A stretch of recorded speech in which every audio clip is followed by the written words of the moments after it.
రాష్ట్రంలో నామినేటెడ్ పదవులు పొందిన మరో ముగ్గురు బాధ్యతలు స్వీకరించారు. స్వచ్ఛాంధ్ర కార్పొరేషన్ చైర్మన్గా కొమ్మారెడ్డి పట్టాభిరాం విజయవాడ తుమ్మలపల్లి కళాక్షేత్రంలో ప్రమాణ స్వీకారం చేశారు. మంత్రులు కొల్లు రవీంద్ర, కొండపల్లి శ్రీనివాస్, స్థానిక ఎమ్మెల్యేలు పట్టాభికి శుభాకాంక్షలు తెలిపారు. మాదిగ సంక్షేమ సహకార ఆర్థిక సంఘం కార్పొరేషన్ చైర్పర్సన్గా ఉండవల్లి శ్రీదేవి తాడేపల్లిలోని కార్యాలయంలో బాధ్యతలు చేపట్టారు. గత 5 ఏళ్లలో జగన్ నిలిపివేసిన ఎస్సీ సంక్షేమ పథకాలు పునరుద్ధరిస్తామని ఆమె హామీ ఇచ్చారు. ఏపీ వైద్య సేవల మౌలిక సదుపాయాల అభివృద్ధి సంస్థ చైర్మన్గా చిల్లపల్లి శ్రీనివాసరావు మంగళగిరిలోని కార్యాలయంలో బాధ్యతలు స్వీకరించారు. ప్రభుత్వ ఆసుపత్రుల్లో సదుపాయాల కల్పనకు కృషి చేస్తానని ఆయన చెప్పారు.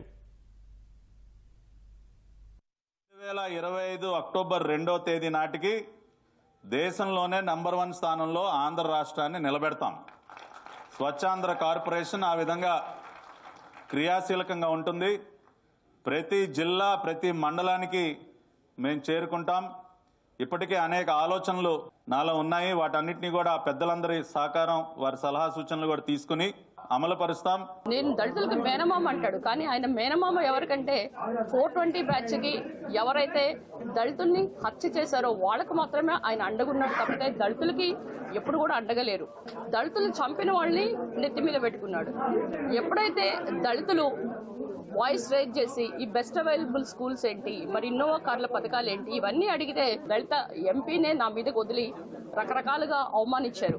నారా చంద్రబాబు నాయుడు గారు దళితులకి అండగా ఉండమని నన్ను పంపించినందుకు మరి ముఖ్యంగా I really give salute for that. I take my bow sir.